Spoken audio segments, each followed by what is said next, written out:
श्री वृंदावन बिहारी लाल की जय। श्री यमुना रसरानी की जय। श्री कृष्ण चरितामृतम की जय। श्री कृष्ण गोविंद हरे मुरारे। हे नाथ नारायण वासुदेव। श्री कृष्ण गोविंद हरे मुरारे। हे नाथ नारायण वासुदेव। हे नाथ नारायण वासुदेव। हे नाथ नारायण वासुदेव। हे नाथ नारायण वासुदेव। श्री कृष्ण गोविंद हरे मुरारे। हे नाथ नारायण वासुदेव। श्री कृष्ण गोविंद हरे मुरारे। हे नाथ नारायण वासुदेव। श्री वृंदावन बिहारी लाल की जय। विदुर जी साधारण नहीं हैं, ये धर्मराज के अवतार हैं। और उद्धव भी साधारण कहाँ हैं, परम ज्ञानी, परम भक्त और बृहस्पति के परम शिष्य। विचार कीजिए, ऐसे महापुरुष भला प्रसूति गृह किसी गर्भवती के प्रसव की चर्चा करेंगे? पर ये प्रसव कोई साधारण प्रसव नहीं है, अद्भुत प्रसव है।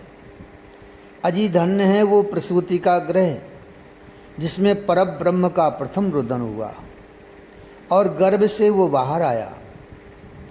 ये बात निरर्थक है कि ब्रह्म गर्भ में नहीं आता या उसका जन्म नहीं होता।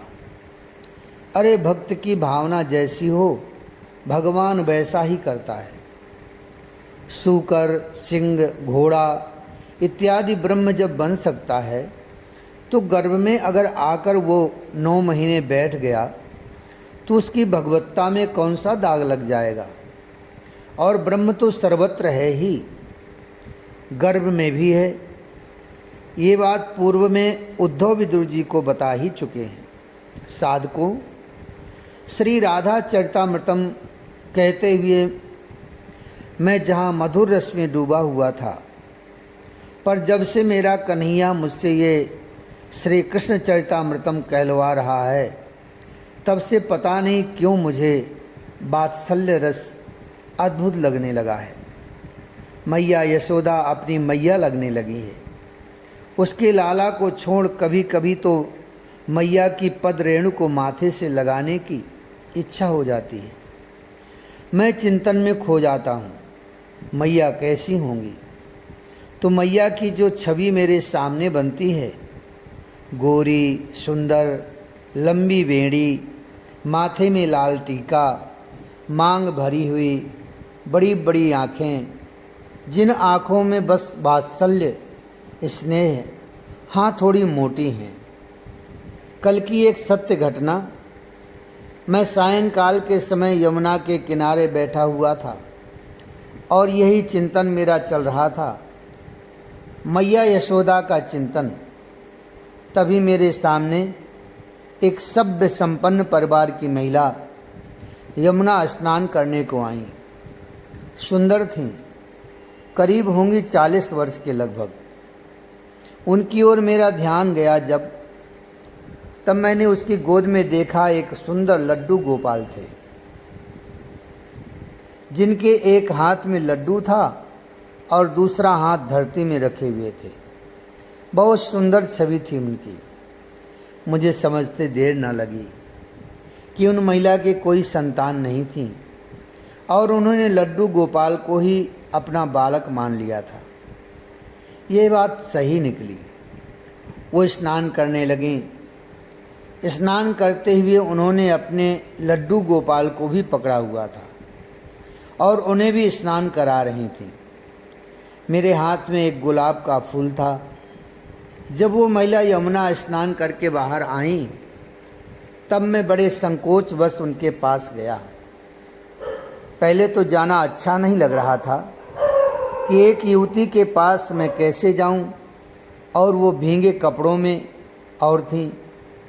पर मैंने सोचा मैं तो उसके बालक को पुचकारने जा रहा हूं और मुझे पक्का पता है कि किसी भी माँ को ये बहुत अच्छा लगता है जब उसके बालक को कोई पुचकारता है और कुछ देता है। मैं यही सोचते हुए गया और जाकर बिना कुछ बोले लड्डू गोपाल के पास ही गुलाब का वह फूल मैंने रख दिया। गदगद हो गई थी उनकी माँ, पर उनकी माँ को आनंद तब और आया जब मैंने लड्डू गोपाल के गालों को पकड़ते हुए कहा, क्यूट है माँ तुम्हारा गोपाल। मैं बता नहीं सकता उन माँ को कितनी खुशी हुई थी। अब मेरे मन मस्तिष्क से वो गोपाल जी जा ही नहीं रहे। और हाँ, आप मानो या ना मानो, पर मैंने जब गुलाब का फूल वहाँ रख दिया था, तब गोपाल जी का विग्रह मुस्कराया था। साधको, एक सामान्य माँ इतना वात्सल्य होता है, एक सामान्य माँ में इतना वात्सल्य होता है कि उस वात्सल्य के कारण विग्रह भी मुस्कुराने लग जाता है। फिर विचार करो, साक्षात मैया यशोदा जी में कितना वात्सल्य होगा। चलिए कथा की धारा में बहते हैं, गोकुल चलते हैं, जहाँ पूर्ण ब्रह्म परमात्मा यशोदा जी के गर्भ में जन्म लेने वाला है। अजन्मा का जन्म जी, यही तो है इस कथा की विशेषता। यशोदा, तेरा पेट तो दिखता ही नहीं है। 7 महीने होने को आ गए, अब तो पेट बड़ा होना चाहिए। आज मुखरा दाई आ गई थी, बूढ़ी हैं, पर पूरे गोकुल में यही तो बड़ी हैं। पान खाती रहती हैं। पान तो ऐसे खाती हैं जैसे बकरी घास खाए। अच्छा एक बात बता यशोदा, जी मिचलाता है? पूछती है दाई। हाँ दाई, मिचलाता तो है, यशोदा जी ने कहा। बड़ी खुश हो गई दाई, चारों ओर देखने लगी, आंखें मटकाते हुए और पान की पीक थूकते हुए। नंदा सुनंदा दोनों नंद जी की बहन हैं। अच्छा तुम पहले ही आ गई? नंदा और सुनंदा को देखकर दाई बोली। क्यों, नहीं आ सकती क्या? मेरी भाभी के बच्चा होने वाला है, मैं क्यों ना आऊँ? सुनंदा भी बोल पड़ी। 9 लखा को हार मैं ही लूँगी, देख बता देती हूँ, दाई तुनक कर बोली। सुनंदा कुछ बोलते कि यशोदा जी ही बोल पड़ी, ठीक है तुम भी ले लेना 9 लखा का हार। अच्छा कुछ खाने की इच्छा होती है? दाई फिर पूछ रही है। यशोदा जी कहती हैं मिट्टी, खपरेल के टुकड़े, खट्टा, ये सब बहुत खाने का मन करता है। दाई खुश है, बहुत खुश है। कुछ देर बैठकर चली जाती है दाई और सब अपने अपने कामों में फिर लग जाते हैं। पगड़ी बांधे नंद जी के बड़े भाई सुनंद आज सुबह ऋषि सांडिल्य की कुटिया में पहुंच गए थे। प्रणाम किया, फिर शांत भाव से बैठ गए। नंद की बहू के छोरा होगा या छोरी, सुनंद सहज हैं। वैसे गोप जाति ही सहज होती है, सहज और सरल। ऋषि सांडिल्य ने जब ये प्रश्न सुना तो हंसे, पर यजमान ने पूछा है तो पुरोहित का कर्तव्य है बताना। उंगली पर कुछ गिनती की, ग्रह नक्षत्र सब बिठाए, फिर हंसते हुए बोले, छोरा, सुनंद के आनंद का ठिकाना नहीं। कब? दूसरा प्रश्न फिर किया। अष्टमी को, यानी कल। ऋषि ने यह भी बता दिया। सुनंद अपनी प्रसन्नता छुपाना चाह रहे हैं। हे गुरुदेव, अष्टमी तो कल है। अष्टमी में कितने बजे? ऋषि सांडिल्य ने हंसते हुए कहा, अब मैं इससे ज़्यादा नहीं बताऊंगा। गोप सुनंद ने जिद भी नहीं की। प्रणाम करके 108 स्वर्ण के मुहर ऋषि के चरणों में रखते हुए चले गए। सप्तमी बीत गई, नाचते गाते। अब आई अष्टमी, भाद्रपद कृष्ण पक्ष अष्टमी। यशोदा जी को सुला दिया है, पर ये मानती कहाँ हैं। रोहिणी ने जबरदस्ती की, जीजी आज आप कोई काम नहीं करोगी, हम सब हैं ना। सुनंदा आनंदा ये दोनों भी बैठ गई। भाभी अब आप आराम करो, हम सब हैं ना। सुनंद की पत्नियां भी आ गईं। बहू यशोदा तू आराम कर, हम सब तो हैं ना। यशोदा जी लेटी हुई हैं। अरे अभी तक तुम लोगों ने सूतिका गृह तैयार नहीं किया। आ गई लाठी टेकते हुए सफ़ेद बालों वाली दाई, पान मुंह में लगा हुआ है, सबको चिल्लाती हुई आई, तुम लोग बस बातें ही बनाती रहती हो, चलो सूतिका गृह तैयार करो। खैर पीपल कपूर इन सब का धुआं दो उसमें, ताकि वो शुद्ध हो जाए। और हाँ, सरसों के दाने बिखेर देना उसमें, भूत प्रेत की बाधा नहीं लगेगी। पान की पीक थूक दी जगह देखकर। अच्छा अब बता यशोदा, तू ठीक है ना? हाँ दाई मैं ठीक हूँ, यशोदा जी ने मुस्कुराते हुए कहा। ठीक है तू? तुझे दर्द नहीं हो रहा? दाई को फिर बेकार की चिंता लग गई। अरे सुनो, मैं तो तुम लोगों का नाम भी भूल जाती हूँ।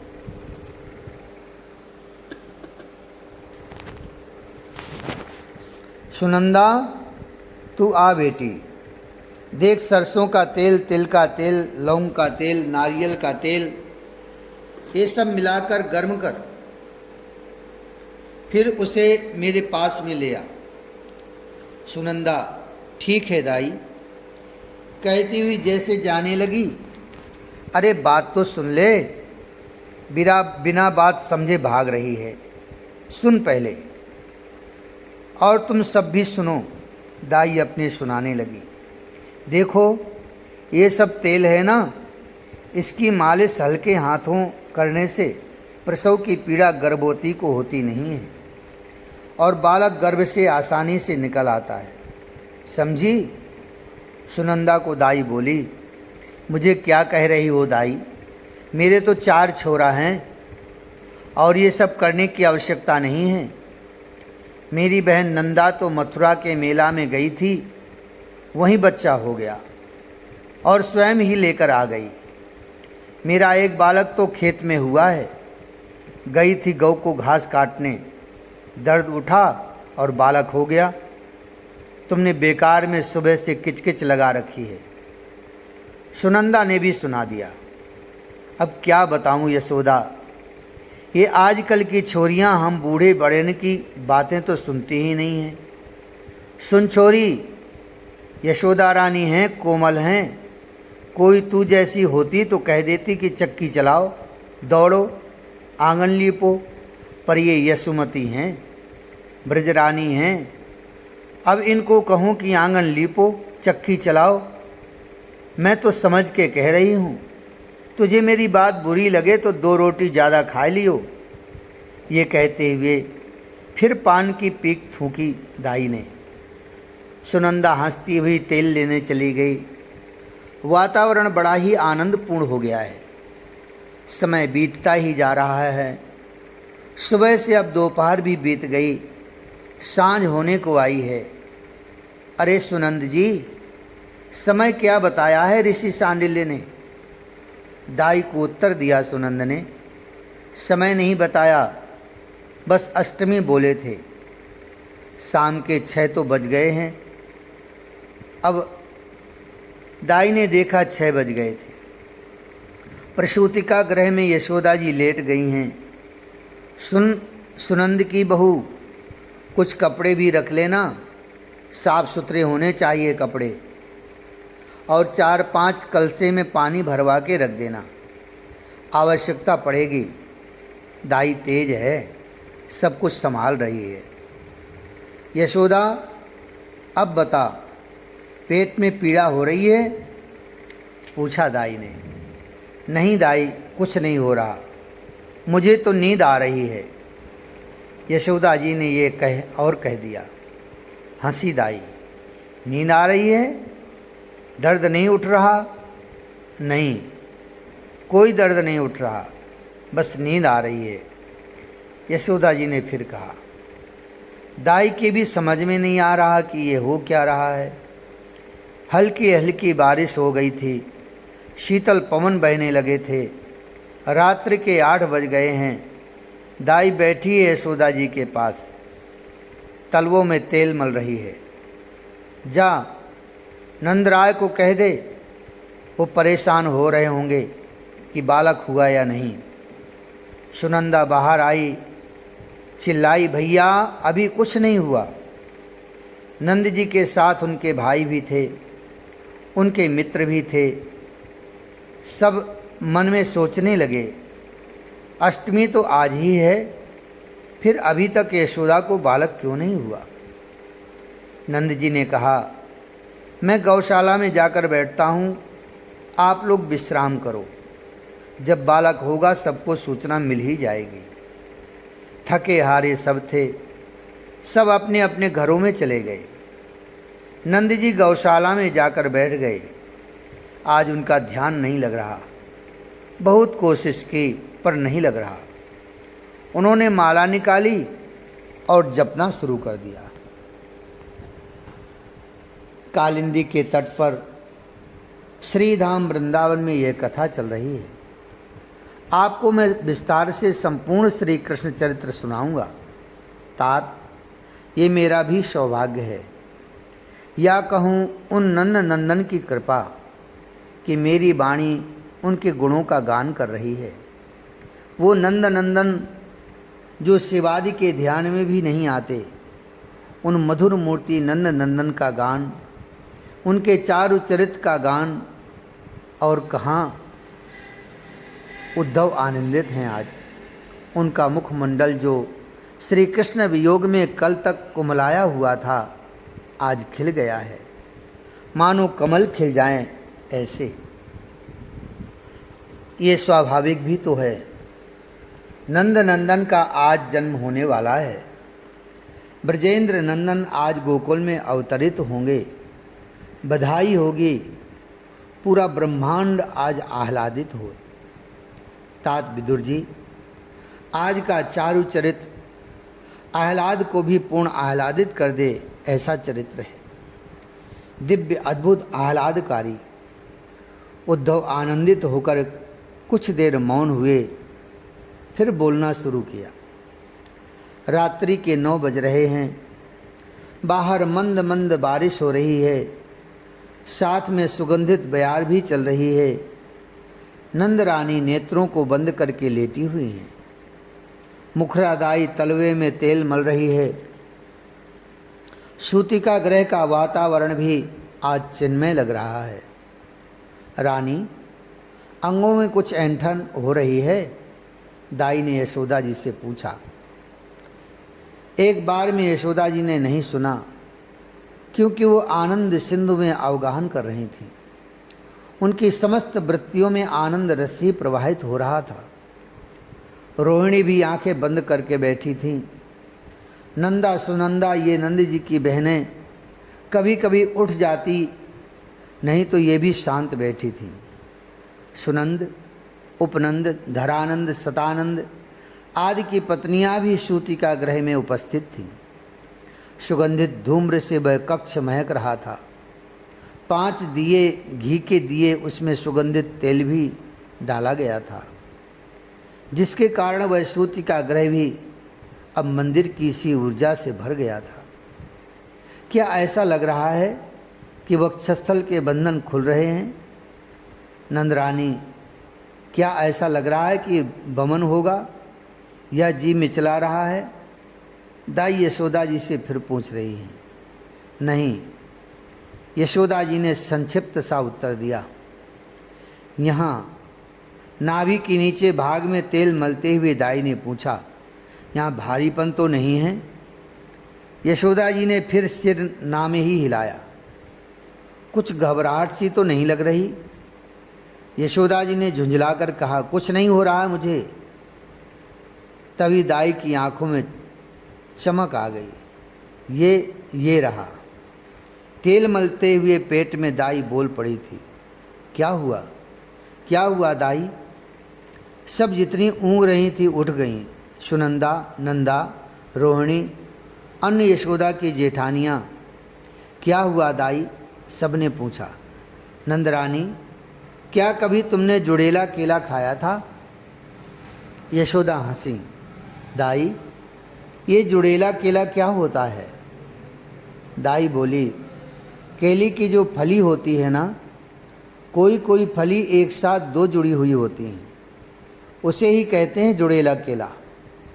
नहीं, मुझे प्रिय नहीं है केला, यशोदा जी ने मना कर दिया। पर दाई, हुआ क्या?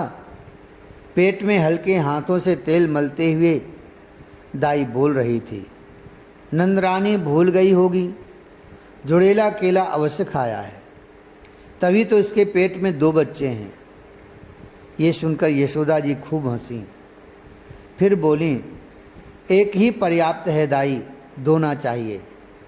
पर 2 हैं, तुम कहो तो मैं बता भी दूंगी। फिर अपना शगुन देखकर आंखें बंद करके दाई ने कुछ बुदबुदा कर कहा, एक छोरा है और एक छोरी है। हट, तू कुछ भी कहती है। सुनंदा बोली, देख लेना छोरी, मैंने हजारों बच्चे जनवाए हैं, मेरी वाणी मिथ्या नहीं होती। दाई की अपनी जिद थी।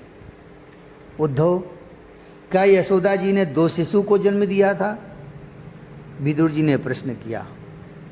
हाँ, एक कन्या जिसे वसुदेव जी मथुरा से गोकुल आए और ले गए, और एक पुत्र को भी जन्म दिया यशोदा जी ने, वो नंद नंदन थे। वसुदेव ने अपने बालक वसुदेव नंदन को यहाँ छोड़ा तो वो वसुदेव नंदन नंद नंदन में समा गए थे। वसुदेव नंदन तो चतुर्भुज थे, पर ये नंद नंदन द्विभुज। उद्धव ने विदुर जी को बताया। तो क्या 2 कृष्ण हैं? विदुर जी ने आश्चर्य से पूछा। नहीं तात, 2 नहीं 3 कृष्ण हैं, हंसे उद्धव ये कहते हुए। एक नंदनंदन जो यशोदा जी की कोख से प्रकटे, दूसरे वसुदेव नंदन जो कंस के कारागार में प्रकट हुए और गोकुल में आकर नंद नंदन में समा गए, और एक है द्वारकेश, द्वारिकाधीश। उद्धव ने बताया। पर 3 को क्यों? वे तो एक ही है ना? विदुर जी ने फिर प्रश्न किया। जी तात, एक ही कृष्ण है, पर भाव जगत में अपने अपने भाव अनुसार भक्तों ने 3 कृष्ण को माना है। और तात, आपको मैं क्या कहूँ, आप सब समझते हैं, श्री कृष्ण एक हैं और अनेक भी हैं। भक्तों के भाव की उच्चता अनुसार वे बनते हैं, एक से अनेक बनते हैं और फिर अनेक से एक हो जाते हैं। ये विशुद्ध भाव जगत की बात है। आहा, इन दिव्य भावों की बातें सुनकर गदगद हो गए थे विदुर जी। कुछ देर बाद बोले, क्या कथा सुनाइए नंदनंदन के जन्म की। उद्धव आनंदातिरेक में डूबे कथा सुनाने लगे थे। हाँ, बचपन में एक बार मेरे घर के पास केले का बगीचा था, मैंने वहाँ ऐसा एक केला खाया था। कुछ देर बाद यशोदा जी बोली। बस इतना सुनते ही दाई ने सबकी ओर ऐसे देखा जैसे वो अंतर्यामी हो। अपनी सर्वज्ञता पर उसे गर्व होने लगा था। देखा, मैंने सही बात कही ना। इसलिए कभी भी किसी कन्या को जुड़ेला केला नहीं खानी चाहिए। खाएगी तो जुड़वा बालक होगा। भाभी, तुम बात ना करो ज़्यादा दाई से, ये बोलती बहुत है। दाई, तू अपना पंडितानीपना मत छोड़ा छांटा कर। सही सही बता कि अब देरी कितनी है बालक होने में। सुनंदा तेज है, बोल दी। ये छोरी तो बड़ी गुस्सैल है, कितना गुस्सा करती है। अरे तुम लोग समझती नहीं हो, मैं बातें इसलिए कर रही हूँ ताकि प्रसव के समय नंदरानी को कोई कष्ट ना हो और बालक सहज में हो जाए। दाई ने इतना कहा, फिर तेल लेकर माथे में मलने लगी यशोदा जी के। मुझे तो नींद आ रही है। यशोदा जी ने फिर वही बात कही। सो जाओ फिर तुम। दाई क्या बोले, पर ऋषि शांडिल्य की बात आज तक झूठी तो हुई नहीं है। उन्होंने कहा है अष्टमी को, तो अष्टमी को ही बच्चा होना चाहिए। दाई बोलती रही, पर सब सो गए क्योंकि रात्रि के 11 बज चुके थे। दाई भी नंदरानी के पैरों में ही नींद के कारण लुढ़क गई थी। दरवाज़ा खुला है सूतिका गृह का। बाहर बारिश हो रही है, हवा भी चल रही है। किसी को पता नहीं कि अब क्या होने वाला है। दिव्य वातावरण हो गया प्रकृति का। नदियों का जल निर्मल हो उठा। कमल खिल गए रात्रि में ही। सूतिका गृह का एक एक अणु चिन्मय रस से भर गया था। यशोदा जी तो सो गई हैं, सभी सो गए हैं। धीरे धीरे मध्य रात्रि हुई। 12 बजे ठीक एकाएक दिव्य प्रकाश से संपूर्ण सूतिका गृह भी भर गया। रोने लगा बालक। रोने की आवाज़ सुनते ही सबसे पहले दाई उठी। उसकी बूढ़ी आंखों में तो वो ताकत कहाँ कि उस तेज को देख सकती। आंखों को मलती रही, देखने की कोशिश करती रही। उठी बाबरी की तरह। अरे उठो, देखो लाला हो गया, उठो। वो सुनंदा के ऊपर गिरते गिरते बची। सुनंदा उठी, रोने की आवाज़ सुनी, पास में गई सुनंदा। देखा, खुशी से नाच उठी। नंदा उठ, भाभी देखो तुम्हारे लाला हुआ है। यशोदा उठी तो देखा एक नीलमणि सा बालक खेल रहा है, किलकारियां मारकर सबको जगा रहा है। ये सब देखते ही यशोदा जी के आनंद का कोई ठिकाना नहीं रहा। सुनंदा बाबरी सी हो गई। वो भागी बाहर, भैया नंद जी के पास जाऊंगी जाने लगी। फिर वापस लौट आई। कांस की थाल तो बजाऊं, फिर कांस की थाल लेकर बजाती हुई वो भागी अपने भैया नंद जी के पास। भैया भैया, रात के 2 बज गए हैं, बारिश हो रही है। पर ये सुनंदा दौड़ रही है गौशाला में। गौशाला में बैठे हैं नंदराय जी, शांत भाव से माला चल रही है उनकी। तभी भैया भैया जोर से चिल्लाती हुई सुनंदा पहुंची। क्या हुआ? नंद जी भी उठ गए। सुनंदा, सब ठीक तो है ना? भैया पहले ये बताओ क्या दोगे? हाथ पकड़कर नाचने लगी सुनंदा। नंद जी ने कहा, बहन जो मांगोगी देंगे, दे देंगे, पहले बता तो क्या हुआ? भैया लाला भयो है, भैया आपके लाला भयो है। जैसे ही इतना सुना, नंद जी के नेत्रों से आनंदाश्रु बह चले थे। वो बाबरी सुनंदा नाचती हुई गोकुल गांव को जगा रही है। लाला भयो है, लाला भयो है, और कांसी की थाल बजा रही है। जय जय श्री राधे। कृष्ण हरे कृष्णा, कृष्ण कृष्ण हरे हरे, हरे राम राम राम हरे हरे। हरे कृष्ण कृष्ण कृष्ण हरे हरे, हरे राम राम राम हरे हरे। हरे कृष्ण कृष्ण कृष्ण हरे हरे, हरे राम राम राम हरे हरे। हरे कृष्ण कृष्ण कृष्ण हरे हरे, हरे राम राम राम हरे हरे। श्री बालकृष्ण लाल की जय, श्री वृंदावन बिहारी लाल की जय। जय जय श्री राधे श्याम।